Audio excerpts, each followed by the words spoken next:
धन सतगुरु धन गुरु प्यारी साध संगत जी, आपका हमारे YouTube चैनल ज्योति और साधना में बहुत बहुत स्वागत है। तो सत्संग प्रवचनों की एक और वीडियो के साथ हम आप सभी संगत समक्ष पुनः प्रस्तुत हैं। आप सभी से निवेदन है कि हमारे इस चैनल ज्योति और साधना को सब्सक्राइब करें, वीडियो को ज़्यादा से ज़्यादा शेयर करें।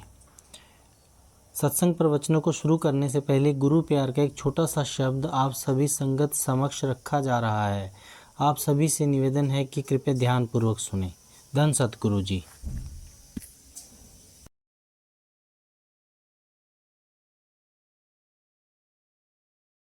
सतसंग सरोवर दा पानी पापां दी मैल गवा देंदा। एह लाके कालख जन्मां दी कागा तू हंस बना देंदा। की दसां बरकत सतसंग दी खुल जांदियां सुन के बंद अखियां। की दसां बरकत सतसंग दी खुल जांदियां सुन के बंद अखियां। जन्मां दी नींदर टुट जांदी तन कोर शब्द जद ला देंदा। सतसंग सरोवर दा पानी पापां दी मैल गवा देंदा। रोंदे होए जीवन हस पैंदे मिल जांदा सहारा डिगदियां नूं। रोंदे होए जीवन हस पैंदे मिल जांदा सहारा डिगदियां नूं। ए पिंगलियां ताईं सिर दे बल पर्वत ते चढ़ना सिखा देंदा। सतसंग सरोवर दा पानी पापां दी मैल गवा देंदा। एह लाके कालख जन्मां दी कागां तो हंस बना देंदा। लह जांदे भरमां दे पर्दे आ जांदी तबस्सम सब सोजी। लह जांदे पर्दे भरमां दे आ जांदी तबस्सम सब सोजी। अज्ञान दे घोर हनेरे विच एह ज्ञान दा दीप जला देंदा। सतसंग सरोवर दा पानी पापां दी मैल गवा देंदा।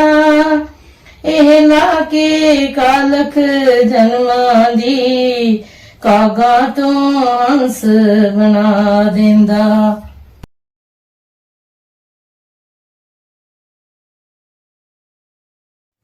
गुरु रूप प्यारी साध संगत जी, महापुरुष आगे फरमा रहे हैं, जो जो जिसका ईश्वर है उससे सच्चा प्यार हो, नीति का व्यवहार हो, यानी व्यवहार में गड़बड़ ना हो।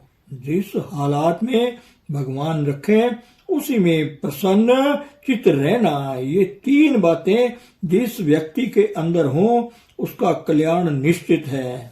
ऐसा व्यक्ति ही भजन की नीति को अच्छी तरह जानता है। जिस आदमी का व्यवहार साफ सुथरा नहीं है उसका प्रलोक बिगड़ जाता है। भगवान के भजन सिमरन के साथ साथ संसार का व्यवहार धर्म मर्यादा के अंदर होना चाहिए। अगर व्यवहार धर्म विपरीत होगा तो किया हुआ भजन सिमरन किसी काम का नहीं। साधना का मतलब है कि संसार से हमारा मन हटे, जड़ता से संबंध तोड़कर हृदय को शुद्ध करने के लिए साधना की जाती है। साधना से अगर संसार की अहमता ममता से छुटकारा नहीं मिल रहा, जीवन के अंदर से राग द्वेष नहीं मिट रहा, व्यवहार में निर्मलता कोमलता और मधुरता नहीं आ रही, तो समझ लो ये साधना हो ही नहीं रही है। हम अभी बिना आधार के ही कहीं भटक रहे हैं। जैसे फूल में स्वतः सुगंधी फूटती है, इसी तरह आत्म कल्याण के मार्ग पर चलने वाले व्यक्ति के व्यवहार में लोभ और स्वार्थ की दुर्गंधी नहीं होती। वह हमेशा दूसरों के हित, लाभ और कल्याण के बारे में ही सोचता है। आत्म कल्याण की साधना से, भगवान के भजन से जो जीवन प्राप्त होता है उसकी झलक कुछ ऐसी होती है। आत्म कल्याण के मार्ग पर चलने वालों के मन में सहज ही सभी के प्रति प्रेम भाव की जागृति हो जाती है।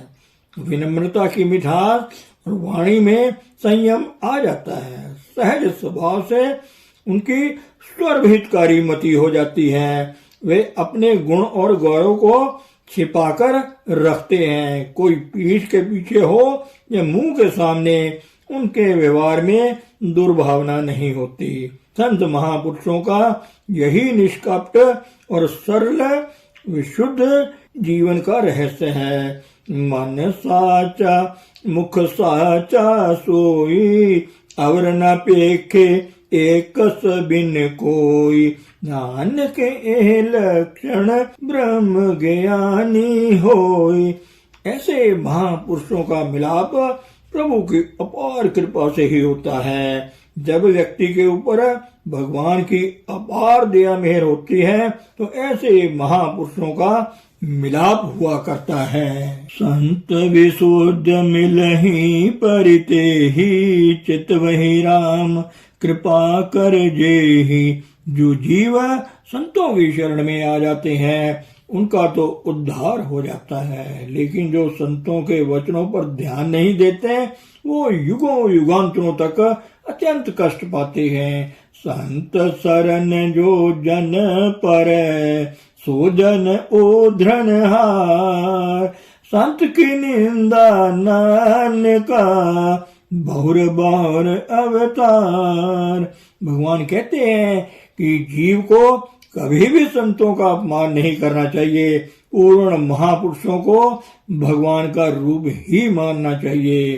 सुन मम वचन सत्य अब भाई, हरितोषण व्रत जुज सेवकाई। अब जन करई विप्र अपमाना, जाने सुसंत अनंत समाना। तन कर मन कर वचन कर, काहू दुखत नाही।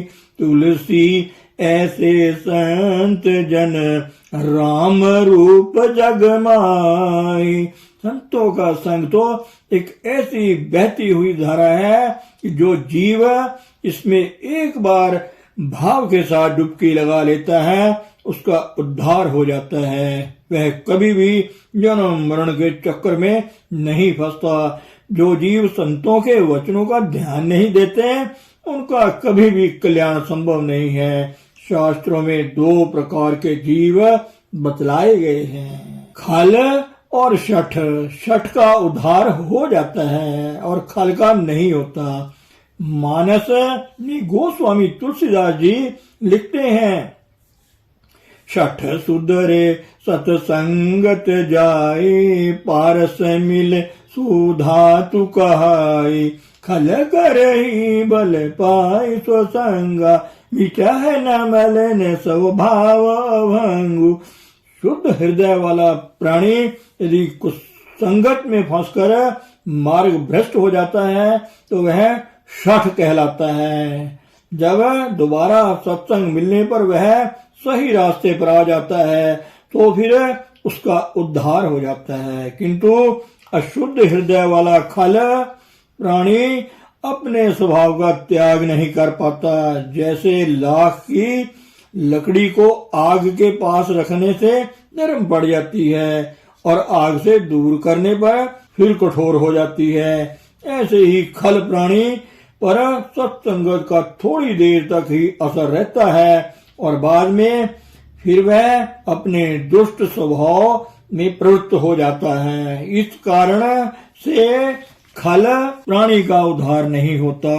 वह काम, क्रोध आदि विषय विकारों में लंपट हो जाता है। ममता तरुण तभी अधिकारी, ममता तरुण तमी अधियारी, राग द्वेष उलूक सुखकारी, तब लग बसत जीव मन माही, जब लग प्रभु प्रताप रवि नाही, काम क्रोध मद लोभ रत, तै किम जानी रघुपति, मूढ़ परे तम कूप।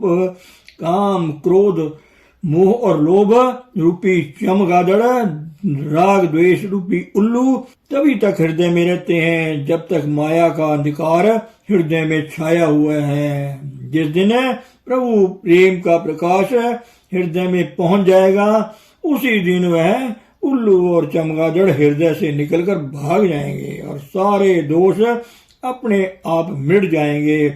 ईश्वर को अपने हृदय में बिठाने की हमेशा कोशिश करनी चाहिए। संसार को हृदय में बसाने से हृदय में राक्षस आते हैं और भगवान को हृदय में बसाने से हृदय से राक्षस भाग जाते हैं।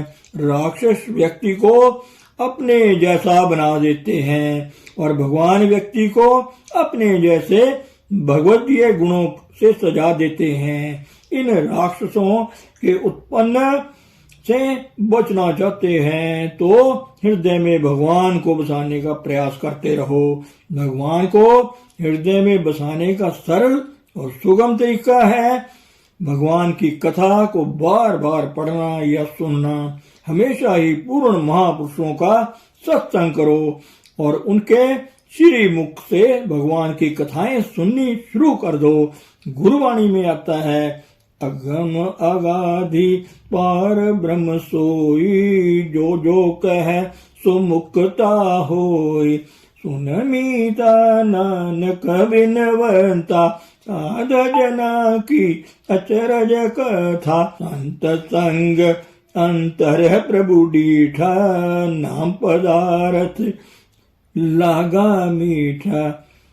दुनियावी लोगों का संग करने से प्रभु कड़वा लगता है और संतों का संग करने से प्रभु मीठा लगता है। संतों का संग करते करते उनके उपदेशों पर चलते चलते सब में एक ही ईश्वर की सत्ता का अनुभव होने लगता है। संसारी लोगों का संग करोगे तो भगवान की जगह काम, क्रोध, लोभ और स्वार्थ नजर आएगा।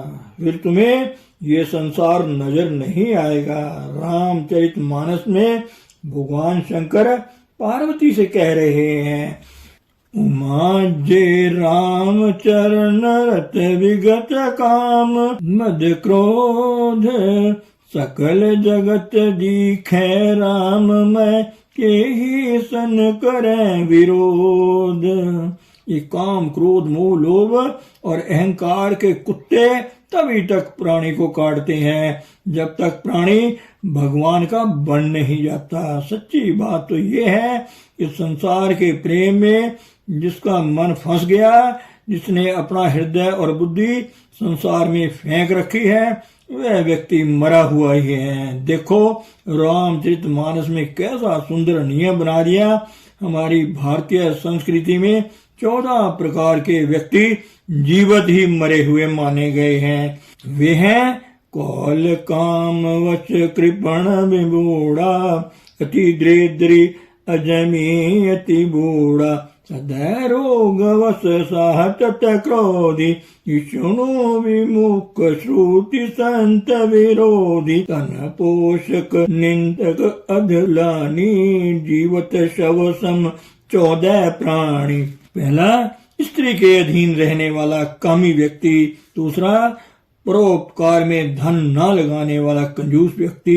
तीसरा, अपने जीवन के उद्देश्य को न समझने वाला मूर्ख व्यक्ति। चौथा, अति दरिद्री व्यक्ति। पांचवा, शास्त्र विपरीत मन माना आचरण करने वाला बदनाम व्यक्ति। छठा, अत्यंत बूढ़ा व्यक्ति। सातवां, सदा बीमार रहने वाला व्यक्ति। आठवां, छोटी छोटी बातों पर लाल पीला होने वाला क्रोधी व्यक्ति।